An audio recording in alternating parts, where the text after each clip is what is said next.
الله. السلام عليكم ورحمة الله وبركاته.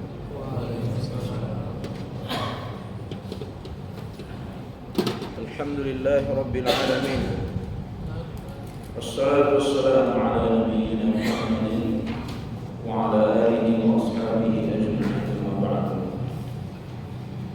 قوله تعالى: أعوذ بالله من الشيطان الرجيم. بسم الله الرحمن الرحيم.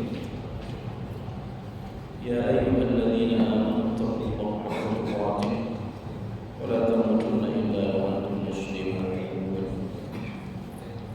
Jalan sholat maghrib masjid At-Taqwa yang Allah muliakan. Alhamdulillah kita bersyukur malam hari ini kembali melanjutkan pembacaan kitab Riyadhus Shalihin. Terakhir kita membaca tafsir surah Al-Hijr ayat 88.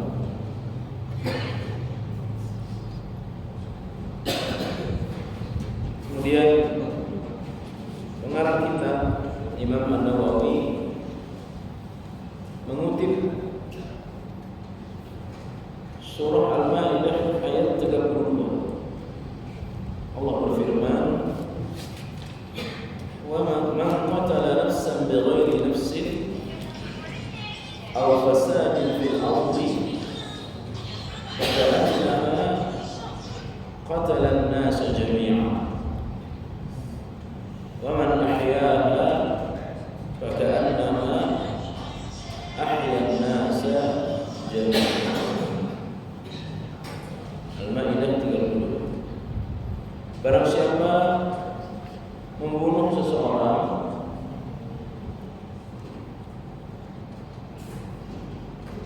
bighairi nafsin, bukan karena orang itu membunuh orang lain,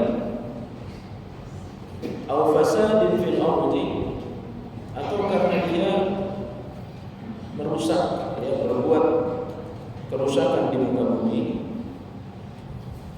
faka'annama qatala an-nasa jami'an, maka seolah-olah dia telah membunuh manusia secara keseluruhan.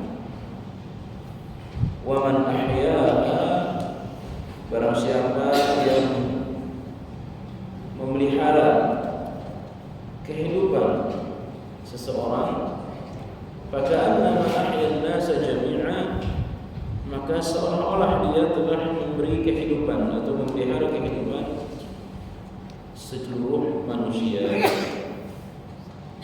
Bapak Ibu yang Allah muliakan, hadis ini sangat jelas atau ayat ini sangat jelas sekali. Siapa yang membunuh satu jiwa,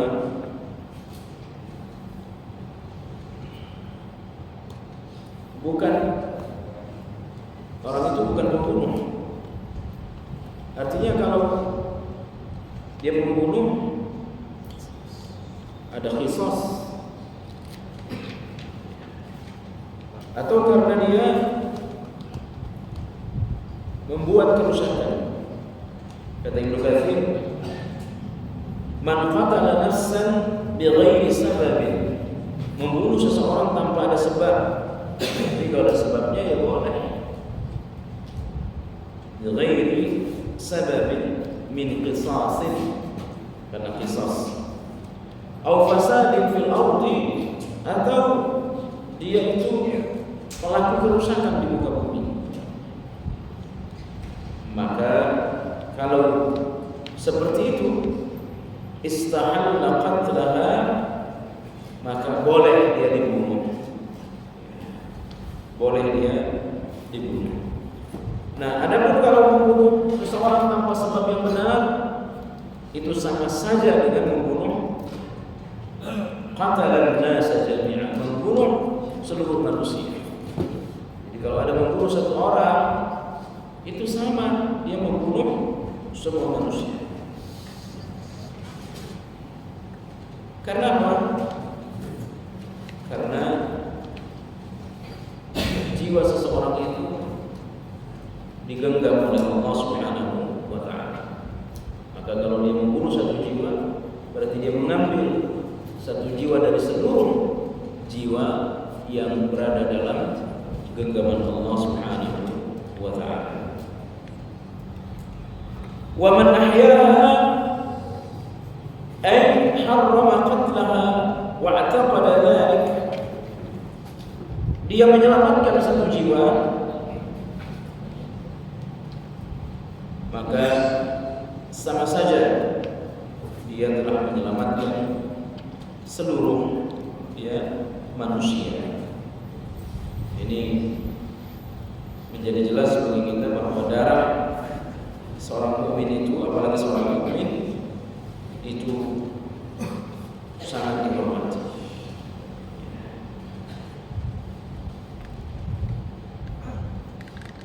Orang kafir saja tidak boleh dibunuh, apalagi orang beriman.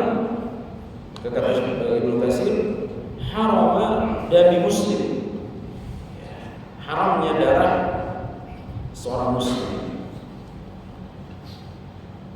Nah, ayat ini sebenarnya kisah atau cerita tentang orang-orang Yahudi, atau orang-orang Bani Israil yang biasa membunuh nabi-nabi mereka. Mereka biasa membunuh nabi-nabi mereka. Tapi kemudian pembunuhan itu terus terjadi sampai sekarang. Kemarin kita mendengar bagaimana seorang anak membunuh keluarganya, orang tua, ibunya dan neneknya. Jadi ini akan terus bertambah dan merupakan tanda atau ciri akan datangnya hari kiamat. Terus terjadi pembunuhan, peperangan di antara sesama manusia, maka sungguh ini bagian dari tanda akan datangnya hari kiamat. Kita masuk pada hadis pertama, halaman 229. Halaman 229, hadis pertama dalam bab ini. Wa an Abi Musa Al-Asy'ari radhiyallahu anhu. Dari Abu Musa Al-Asy'ari radhiyallahu anhu, qala Rasulullah sallallahu alaihi wasallam bersabda, al-mu'minu lil mu'min, mukmin dengan mukmin yang lainnya, kal bunyan, seperti satu bangunan, yashuddu ba'duhu ba'dha, yang saling menguatkan antara satu dengan yang lainnya. Wa syabbaka baina asabi'i, dan Rasulullah SAW menjalinkan antara jari-jari beliau. Ikhwani wa akhwati jamaah yang Allah muliakan, ini sangat jelas juga bagi kita bahwa orang beriman itu mestinya saling menguatkan, saling mengokohkan, karena mereka itu seperti satu bangunan. Satu bagiannya rusak, maka yang lain akan rusak. Seorang muslim atau mukmin dengan mukmin yang lainnya harus ta'awun, harus tolong menolong, saling menguatkan. Kalau ada yang satu salah, saling memaafkan. Tidak boleh saling merendahkan, tidak boleh saling menghina. Seperti yang kita sampaikan pada surah Al-Qasas ayat berapa kemarin? Ayat 83. Antara muslim dengan muslim yang lainnya itu tidak boleh tafakhur, takabbur, tajabbur, tajabbur, menganggap diri saya lebih hebat dari yang lain, saya lebih kuat dari yang lain. Makanya kata Rasulullah, innallaha auha, sesungguhnya Allah mewahyukan kepadamu agar kita minal mutawadhi'in, selalu merendahkan diri, sehingga tidak ada antara satu dengan yang lainnya itu saling merendahkan. Wala yafkhar ahadun ala ahadin, dan tidak ada satu dengan yang lainnya itu saling menghina. Ya. Maka kita disuruh untuk saling merendah diri. Ya. Jangan sampai dengan sebab harta, dengan sebab ilmu, dengan sebab kekuasaan, rasa diri hebat, akhirnya orang direndahkan, dihina, ya, dibodoh-bodohin hanya karena dia, mohon maaf, pedagang penjual es teh, akhirnya direndahkan. Ya. Jadi baru kita bahas malam itu, tiba-tiba beberapa hari kemudian, ya ini viral. Ini menunjukkan apa? Ya ada dasarnya manusia yang merasa diri hebat. Ya. Makanya Rasulullah mewahyukan itu, Allah mewahyukan itu kepada kita. Ada satu orang kaya, satu miskin, ya, itu di mata Allah sama saja. Maka harus saling mengokohkan, harus saling menguatkan. Karena dia seperti satu bangunan, ya, sama-sama kita pahami masjid, satu rusak, yang lain ikut rusak. Rumah juga demikian. Mestinya seorang mukmin juga begitu. Tidak boleh saling tadabur, tidak boleh saling tabarut, saling benci-benci, saling membelakangi. Tidak boleh saling menghina. Apalagi didasari kepada urusan dunia dan kadang-kadang juga urusan agama. Beda soal hukum, ya. Hadis berikutnya, hadis kedua, masih dari sahabat Abu Musa al-Asy'ari radhiyallahu anhu. Qala Rasulullah sallallahu alaihi wasallam bersabda, "Man marra fi syai'in min masajidana aw aswaqina wa ma'ahu nablun falyumsik aw liyaqbid ala nisaliha bikaffihi ay yusiba ahadan minal muslimin minha bisyai'in." Kata Rasulullah SAW, barang siapa melewati di salah satu masjid atau pasar kami, man marra fi syai'in min masajidina, siapa melewati masjid kami, atau aswaqina, atau pasar-pasar kami. Ini jelas sekali. Jadi orang beriman itu, orang Islam itu, ya, selalu identik dengan masjid, ya pasar. Ya. Makanya kalau kita lihat di Masjid Nabawi sekarang, ya, itu di Masjid Nabawi, ya di pelatarannya itu pasar. Ya. Di samping Saqifah Bani Sa'idah itu belum pasar. Di situlah Abdurrahman bin Auf berdagang, berusaha. Ya.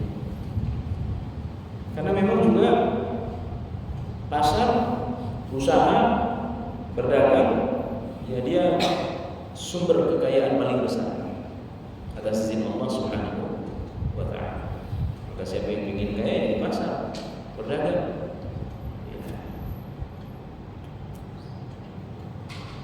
Jadi kata Nabi, siapa yang melewati masjid kami, pasar-pasar kami,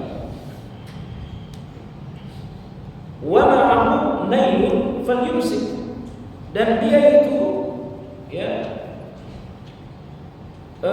membawa anak panah, dia membawa anak panah, maka hendaklah dia memegang atau menggenggam ujungnya. Subhanallah, ya. Jangan sampai anak panah itu, ya, diperlihatkan ke orang di masjid, ke orang di pasar.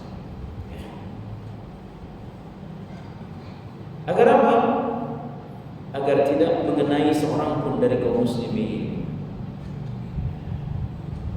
Ini zaman itu ya panah. Sekarang ya apa ini? Pistol, ya, pedang. Jadi bagaimana mungkin agama Islam ini disebut ajaran teroris, Pak? Ya. Orang kalau lewat di mana di situ banyak orang berkumpul, berkerumun. Kalau kebetulan bawa anak panah, kalau kebetulan bawa pistol, suruh disimpan serapi mungkin untuk tidak mudah diambil, sehingga ketika diambil mudah ditembak. Artinya kalau ke masjid, kalau ke pasar, nggak usah bawa pedang, ya, jangan bawa pistol, jangan bawa senjata tajam. Subhanallah, ini ajaran Islam agar orang tidak takut, anak-anak kecil tidak takut, apalagi di kampung-kampung tertentu, Pak. Saya orang kampung, orang pulau. Kalau disebut polisi bawa pistol, itu ketakutan. Ini syariat Islam luar biasa. Kalau kamu ke masjid, ke pasar, mau datang ke kerumunan orang, gak usah bawa senjata-senjata tajam. Subhanallah. Ya. Karena Islam ini ajaran rahmatan, ajaran kasih sayang. Akhwani wa akhwati jamaah yang Allah muliakan. An-nailu bi makna as-siham, yakni anak panah. Allati yarmi biha, yang akan dilepas.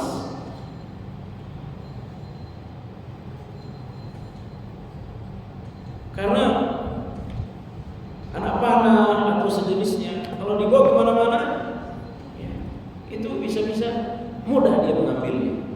Karena mudah mengambilnya, akhirnya mudah dilepas. Subhanallah. Ya. Tapi kalau kebetulan bawa, ya, bagaimana biar orang itu tidak ketakutan? Maka dibungkus ujungnya, dipegang ujungnya. فإذا أمسك الإنسان بها وفي الناس شرها وإذا تركها هكذا فربما تؤذي أحدا من الناس. Khawatir mengganggu, menyakiti orang. Ya. Kalau lewat, kalau ujungnya kena orang, nggak ada niat untuk melepas panahnya, tapi karena tidak dibungkus ujungnya, akhirnya kena orang. Ya. Padahal nggak ada niat. Tidak ada niat untuk menyakiti orang, tapi karena tidak dibungkus ujung anak panah itu bisa-bisa nyenggol orang. Makanya kata Nabi, kalau lewat di tengah kerumunan orang, pegang ujung anak panah itu, ya, bungkus dulu biar tajamnya itu tidak mengenai orang. Allati ya tu'dhi ahadan, yang tajamnya itu bisa menyakiti orang. Rubbama ya'ti ahadun bisur'atihi aw yamurru ar-rajuli alladhi yumsiku biha wa hiya maftuhatun. Panah kalau dibuka tiba-tiba ada orang lewat, ya kena, atau apa saja yang sejenisnya. Subhanallah, indah sekali agama Islam ini. Apalagi mau sengaja naruh paku di jalan, ya, apalagi sengaja menebar apa ini batu di jalan, itu bukan ajaran Islam. Jelas itu menyakiti, mengganggu orang. Wa misalnya ayatan al-usah, bisa contohnya tongkat, ya, tidak hanya apa namanya anak panah. Kata Syekh bisa juga tongkat, ya. Au kana ma'aka usan fa'amsik tulan. Tongkatmu itu mungkin panjang, jangan sampai mengganggu orang. Ya, subhanallah, ya. Yani ij'al ra'saha ila as-sama'i wa la taj'al ardan, li'annaka idza ja'alatha ardan ya udhita an-nas alladhina wara'aka wa rubbama tu'dhi alladhina amanu. Jadi Jadi pada prinsipnya Pak, agama Islam ini bagaimana orang itu tidak terganggu, ya, orang tidak terganggu. Ini yang kadang-kadang dengan alasan ibadah. Contoh Pak ya, dengan alasan kerinduan, keinginan mencium Hajar Aswad, itu orang-orang berbadan besar itu rebutan, berebut, ya, mencium Hajar Aswad. Tapi kadang-kadang juga kita ini orang-orang Indonesia ini yang badannya, mohon maaf ya, di bawah standar, mohon maaf kecil-kecil kayak saya kayak kita ini. Kadang-kadang ada yang maksa Pak, ya, ada yang maksa untuk mencium Hajar Aswad. Akhirnya terjadilah ya, sikut sana sikut sini. Akan tidak sedikit perempuan. Jadi Islam mengajarkan kepada kita jangan sampai kita menyakiti orang. Tapi karena kadang-kadang alasan ingin ibadah, alasan ingin contoh mencium Hajar Aswad tadi, kalau orang, mudah-mudahan Allah takdirkan kita haji atau umrah, kita akan lihat bagaimana orang senggol sana senggol sini, sikut sana sikut sini. Yang tidak masuk akal itu perempuan ikut mencoba cium Hajar Aswad, akhirnya keluar jilbab sudah terbuka. Ini subhanallah. Akhwani wa akhwati jamaah yang mulia, jangan sampai kita menyakiti orang.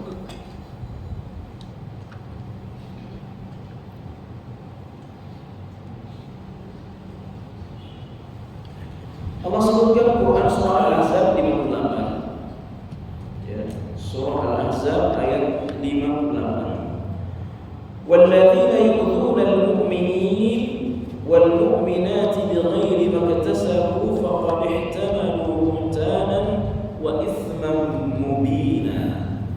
Al-Ahzab 58. Orang-orang yang yu'dzun, menyakiti al-mu'minin, mukmin laki-laki, wal mu'minat, dan mukmin perempuan, ya, maka mereka itu faqad ihtamalu itsman mubina.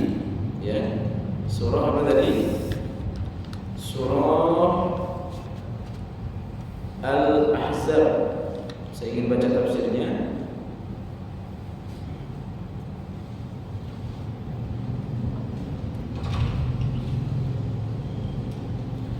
Ayat 58.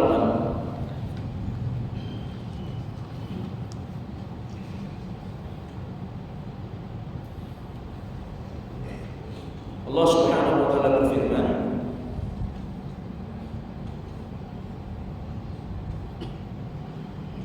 "Walladzina yu'dzuna al-mu'minina wal mu'minat bighairi maktasabu faqad ihtamalu buhtanan wa itsman mubina."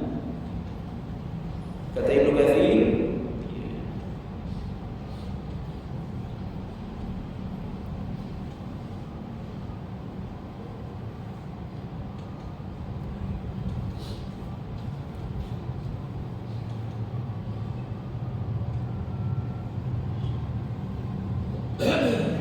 jadi orang siapa yang dengan sengaja mengganggu seorang mukmin laki-laki dan mukmin perempuan dengan ya, sikapnya, dengan perbuatannya, maka sungguh dia telah berada dalam dosa yang besar.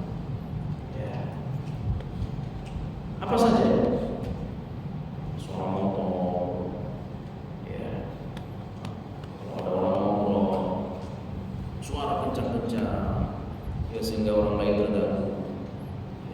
Apa saja, termasuk ini Pak ya, mohon maaf ya, insya Allah kita tidak. Ini jam 4 orang udah nyanyi-nyanyi di masjid, ya, zikir, doa, ini macam-macam, baca Quran. Nah, ini jelas mengganggu Pak. Ya. Nah, saya ini masjid kita tidak seperti itu. Ini nggak benar, ini secara syariat nggak benar. Jam 3:30 udah nyanyi di masjid, apapun alasannya, masa terganggu dengan zikir, bukan masalah terganggu zikir, memang mengganggu. Ya. Jadi orang beriman ini tidak boleh mengganggu apapun alasan, adapun apa termasuk dengan alasan ibadah, dengan alasan ibadah. Ya, tidak boleh kita mengganggu manusia, apalagi dia orang beriman. Akhwani wa akhwati jamaah yang Allah muliakan,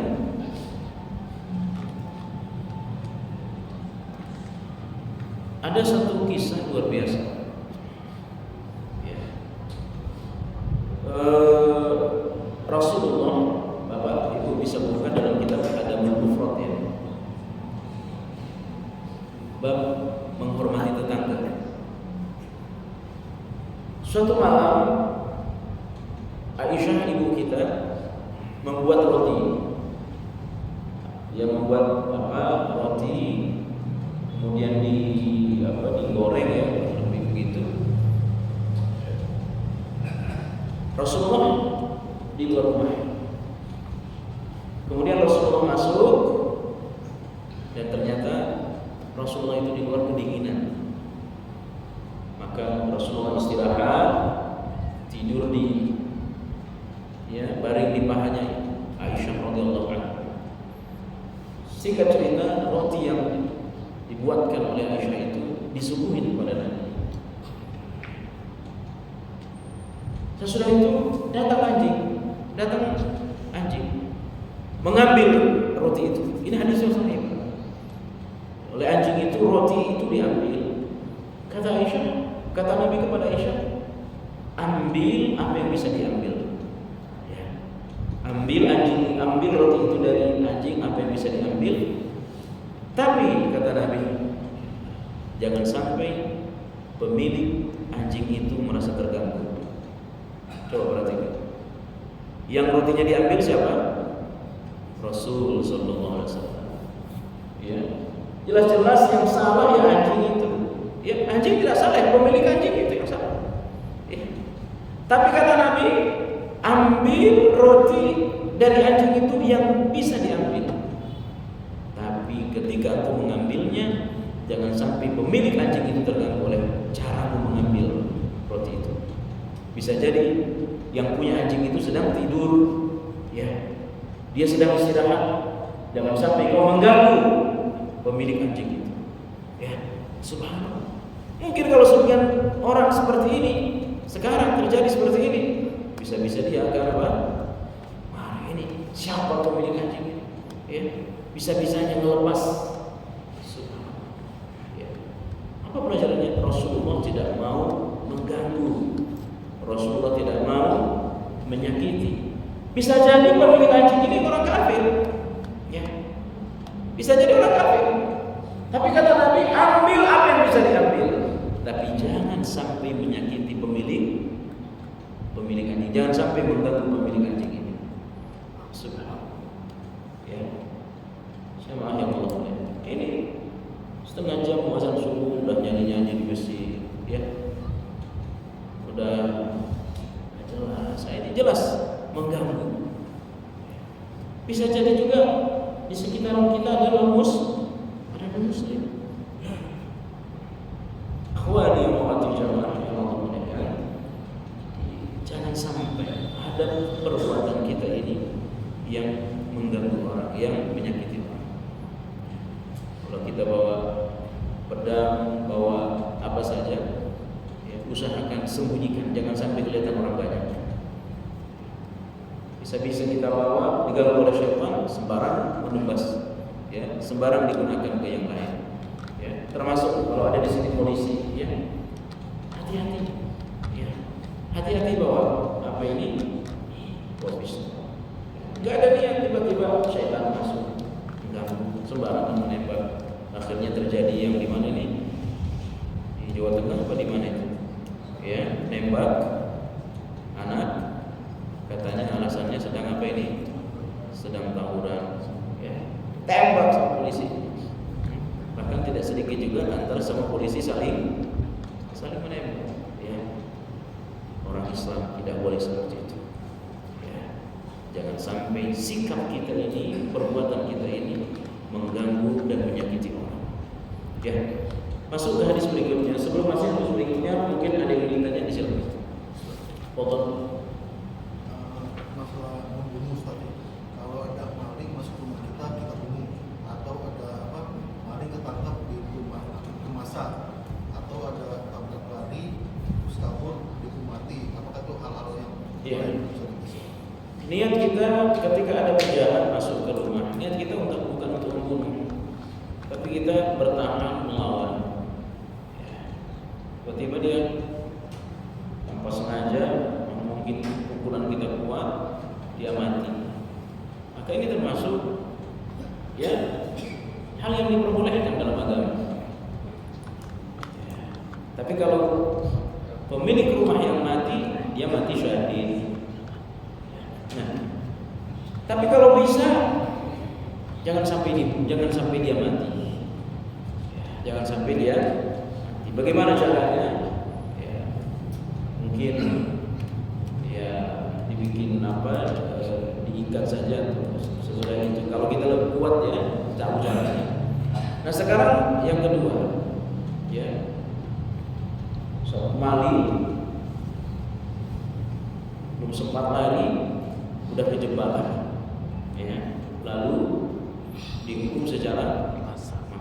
Di dalam agama itu tidak boleh, karena kita tidak boleh mengambil tindakan.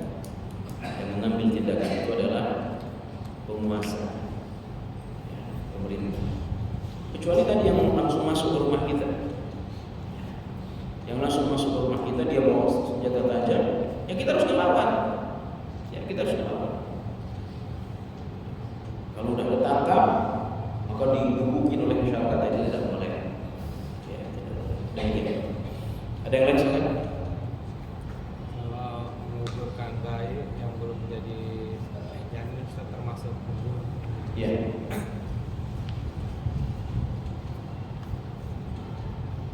Saya akan baca ayatnya.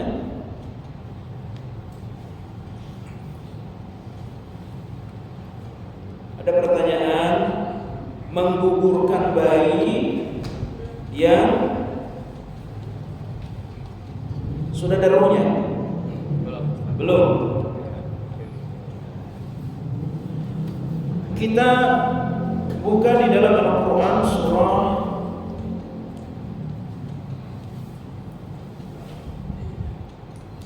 Allah Subhanahu wa taala berfirman, surah Al-An'am.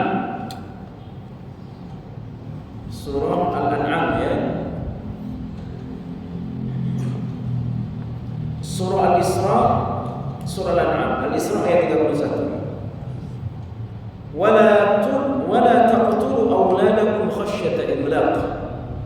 Nahnu narzuqukum wa iyyakum.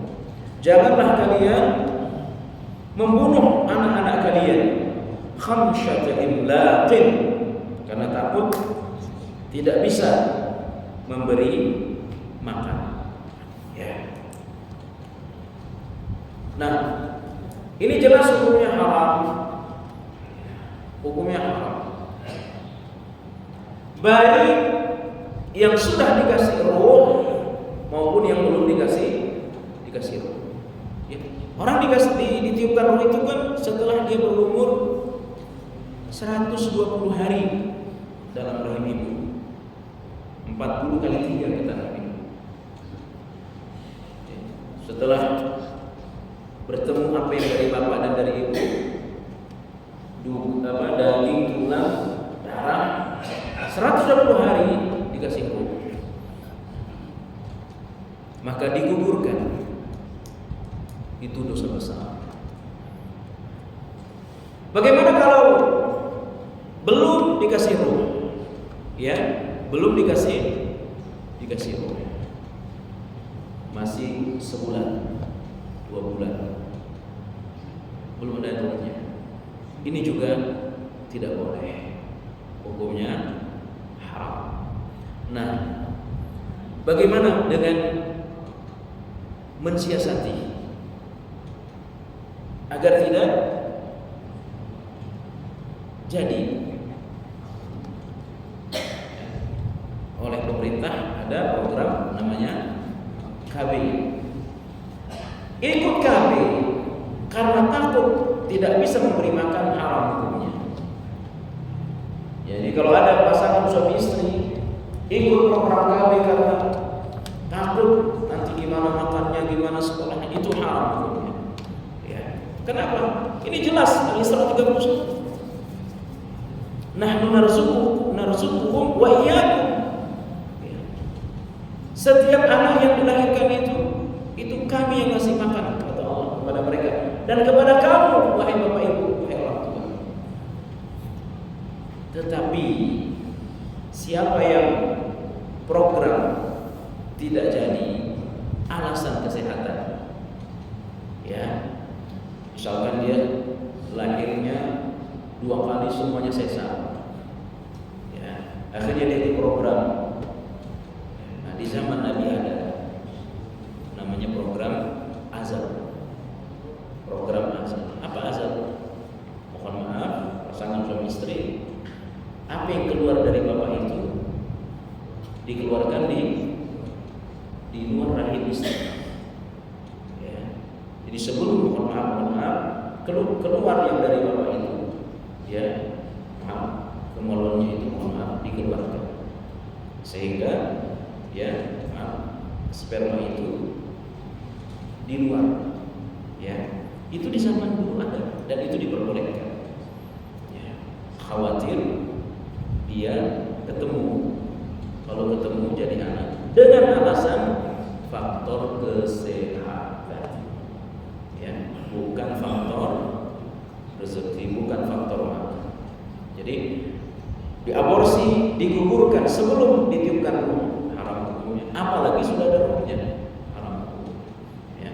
Nah, adapun program bagaimana tidak jadi, kalau orang ikut KB karena takut punya anak banyak, haram hukumnya. Dengan alasan tidak kuat memberi makan, haram hukumnya. Maka tidak bagus, cukup dua anak, itu gak bagus, Pak. Ya. Sunnahnya itu anak itu banyak, itu sunnahnya. Makanya kita sampaikan pertemuan yang lalu, perempuan itu dinikahi 2. Ya, perhatikan wahai bapak, kalau mau menikahkan anak laki-laki bapak, perhatikan dari perempuan itu 2. Apa 2 kemarin? Al-Wadud dan Al-Wadud. Perempuan itu penyayang. Dan yang kedua apa? Subur. Ya. Jadi kalau ada seorang perempuan keluarga suami istri, ya, ikut KB karena takut anak banyak, nanti pendidikannya, nanti sekolahnya, nanti makannya, itu akidahnya cacat, imannya cacat. Tapi ini istri saya apa saya 1-2 kali, ya, upaya dan sebagainya. Maka dalam hal ini ada program yang tadi dilakukan di zaman Rasulullah Sallallahu Alaihi Wasallam. Demikian. Ada yang lain? Ustaz, ini tadi mungkin kayak korban pemerkosaan gitu kan, Iya. tidak ada apa suaminya atau mana itu, jadi kadang kan bingung. Akhirnya dia berusaha. Orang tuanya juga bingung, mungkin digugurkan gitu. Haram hukumnya. Maksudnya juga. Haram. Apapun alasannya, mau dia mohon maaf korban kekerasan seksual atau zina, tiba-tiba hamil, akhirnya diaborsi, iya, haram. Atau yang kedua, ya, karena berzina, mohon maaf hamil, akhirnya apa? Dinikahi. Kalau dia nikah dengan bukan pelaku, itu sepakat para ulama hukumnya haram. Ya. Jadi A dengan B, A laki-laki, B perempuan. Mereka pasangan, mohon maaf, berzina, hamil. Ya. Tapi si B nikah dengan C, karena si A-nya kabur, ya, merantau kemana. Nah, bapak ibu si B perempuan ini malu. Akhirnya dia suruh laki-laki yang lain nikah dengan anak saya perempuan ini. Kenapa? Malu dia kalau lahiran gak punya bapak. Ya, akhirnya dibayarnya itu si C nikah. Ini jelas hukumnya haram. Ya, hukumnya haram. Bagaimana kalau dia nikah dengan si A? Dia nikah dengan si A. Nah, sini ikhtilaf. Ada yang bilang boleh, ada yang bilang tidak boleh. Tapi pendapat yang kuat insya Allah tidak boleh. Ya, sampai kemudian perempuan ini melahirkan. Ya. Apapun alasannya, ketika dia sudah hamil tidak boleh digugurkan. Apakah karena kekerasan seksual atau karena faktor perzinahan.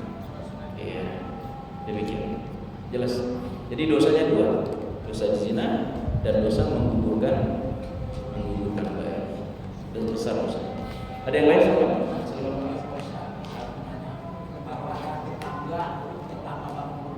Tetangga bangun rumah merusak rumah kita, retak-retak yang tadinya sebelum dibangun rumah saya retak-retak, setelah dibangun rumah saya retak-retak. itu dosa haram hukumnya. Bapak harus menuntut. Ya. Tapi saya kerja Pak 2 kali. Dan 2 kali dia nggak ngaku ini Pak. Sampai sekarang saya diam selama 2 tahun ini saya diam. Berdosa nggak saya? tidak boleh. Tidak boleh Bapak mendiamin, tidak menegurnya karena benci. Tegur saja. Ada hak Bapak yang tidak ditunaikan, dia yang salah. Ya, dia yang salah. Ya Bapak yakin retakan rumah itu pengaruh dari ya, dia yang salah. Tapi Bapak kemudian jangan membenci, jangan tidak menegur. Tegur saja salah, tegur salah. Ya. Rumah juga disiram. Hah? Rumah disiram. Disiram, Disiram gentengnya Pak. disiram. Genteng rumah saya itu disiram. Sudah saya tegur 2 kali tapi dia nggak ngaku. Iya. Padahal nggak musim hujan. Nggak boleh. Bapak tegur. Ya. Kalau dia nggak mau ngaku ya. Nggak bersikat. Jangan ribut. Udah nanti ada videonya di akhirat. Kata siapa? Dia bisikan itu Pak. Iya betul. Bisa ribut. Nanti ada videonya. Bagus. Udah damai. Ya benar. Tapi jangan Bapak ketemu dia jangan nggak negur. Tegur salah, tetap salah. Ada pun hak Bapak yang tidak ditunaikan, ya ada balasan di akhir. Ya benar itu. Tapi lebih bagus kata Allah diselesaikan di dunia itu lebih bagus. Bapak tidak mau menyelesaikan dunia juga Bapak tidak dosa. Nuntut di hari akhir boleh. Tapi kalau Bapak memilih diselesaikan di dunia itu pilihan yang paling baik. Ya. Tapi kalau tidak diselesaikan dunia, saya tuntut di hari akhir, ya silahkan saja itu hak Bapak. Ya. Tapi Bapak akan keliru kalau ketemu dia tidak mengucapin salam atau dia memberi salam Bapak tidak jawab. Keliru demikian. Ada yang lain silakan. Teman saya punya anak autis. Berubah juga nanti berubah data sakit kami. Dalam Islam itu nikah ini bagaimana Ustaz? Apakah itu dinikahkan atau bagaimana? Iya. Autis itu ada istilahnya dia punya indera apa itu? Dia bisa melihat sesuatu ya. Kayak sindrom gitu. Ketakutan. Ketinggalan. Apa takut ketinggalan berapa tahun? Ya, dia tidak terbebani hukum. Rufi al-qalam an thalath. Pena hukum itu diangkat dari 3 orang. Ya. Pena hukum artinya tidak tegak hukum kepada 3 orang. Anak kecil sampai dia dewasa. Orang yang tidak paham, artinya ada keterbelakangan sampai normal. Ya. Jadi secara hukum tidak ada beban hukum yang diterap yang diberlakukan kepada secara syar'i. Ya, secara syar'i. Tapi kalau ada upaya-upaya untuk memperbaiki, untuk memulihkan ya harus ya, diterapkan. Tapi secara hukum syar'i orang seperti itu tidak ada beban hukum seperti kita yang normal. Demikian. Ada yang lain silakan. Berapa menit? Kita sambung hadis berikutnya.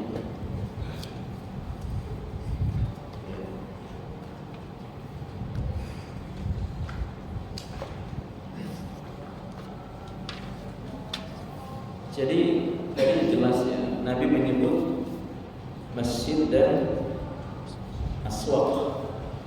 Masjid itu tempat terbaik, pasar tempat terburuk di muka bumi. Ya, tapi zaman dulu itu yang menguasai pasar ya para sahabat. Iya, para sahabat. Artinya orang Islam itu tidak ada larangannya menjadi orang kaya, kuasai pasar. Kalau bukan orang Islam yang menguasai pasar, bisa-bisa orang kafir yang menguasai pasar. Ketika orang menguasai pasar, orang kafir, akhirnya berlaku hukum perdagangan, ya, liberal, hukum perdagangan kapitalis dan sebagainya. Ya. Jadi kita sarankan kalau ada kemampuan, ya, kita ambil peran di pasar. Ya. Warnai, dan sekarang ini pasar-pasar alhamdulillah ya banyak mengarah kepada perdagangan syariat. Ya. Hadis berikutnya, hadis 229 dari sahabat Nu'man bin Bashir radhiyallahu anhu. Radhiyallahu anhu qala qala Rasulullah sallallahu alaihi wasallam, "Mathalul mu'minin fi tawadihim." Perumpamaan kaum mukmin dalam hal saling mencintai, wa tarahumihim, dan saling mengasihi, wa tarahumihim, dan saling ya mengasihi dan menyayangi, wa ta'atufihim, seperti ya, satu jasad, saling sayang menyayangi, saling cinta mencintai. Mathalul jasad, seperti satu tubuh. Idza ishtaka minhu udwan, apabila salah satu anggota tubuhnya sakit, tada'a lahu sairul jasadi bis-sahri wal humma. Ada salah satu anggota tubuh yang sakit, maka seluruh jasad merasakan sakitnya, sehingga orang itu tidak bisa tidur. Ya. Jadi kalau kita sakit gigi, sakit apa saja, susah tidur. Ya. Begitulah mestinya orang Islam. Jika saudara kita yang ada di Palestina dibantah, ya kita merasakan penderitaan mereka. Ya, pesan Ustaz Yazid itu rahimahullah, jangan lihat lagi apapun akidah mereka. Mungkin mereka ya mungkin dalam tanda kutip dekat dengan Syiah dalam tanda kutip, ya. Mungkin mereka ikhwani, ya, orang-orang jihadi, ya. Mereka orang Islam, harus kita bantu, ya. Harus kita bantu. Oh, mungkin mereka ada perkara-perkara bid'ah, ya. Tetap harus dibantu. Jangankan orang Islam, orang kafir kalau sakit tetap harus kita bantu, ya. Pelaku syirik, pelaku bid'ah, harus kita bantu. Karena siapa tahu dengan kebaikan kita mereka dapat ya, kelembutan hati. Ya. Karena orang Islam itu Pak, manusia secara umum, kalau dia punya hutang budi kepada orang lain, itu mudah, sangat mudah untuk didekati. Ya. Kalau kita sering membantu, kalau kita sering menolong orang, insya Allah orang yang sering kita tolong itu mudah mengikuti kita. Kalau kita punya misi dakwah sunnah, ya, sering-seringlah menolong pelaku syirik, sering-seringlah menolong pelaku bid'ah, ya, tolong. Maka pelan-pelan kita bisa memasukkan dakwah sunnah kepada mereka. Kalau ada satu anggota tubuh yang sakit, maka anggota tubuh yang lainnya akan merasakan sakit. Ya. Jadi dia kan tidak semanhaj dengan kita. Apa yang dijemput? Gak boleh. Dia tidak satu majelis dengan kita. Kalau dia sakit ya kita datangin, kita kunjungin. Ya. Jangan kemudian ditangkap, bilangin aja dia sakit, bahkan mati juga nggak apa-apa. tidak nggak boleh. Siapa tahu setelah itu dia dapat hidayah. Barakallahu fikum. Saya kira cukup. Insyaallah kita akan sambung pada pertemuan mendatang masih dalam bab ta'zim hurumatil muslimin wa bayani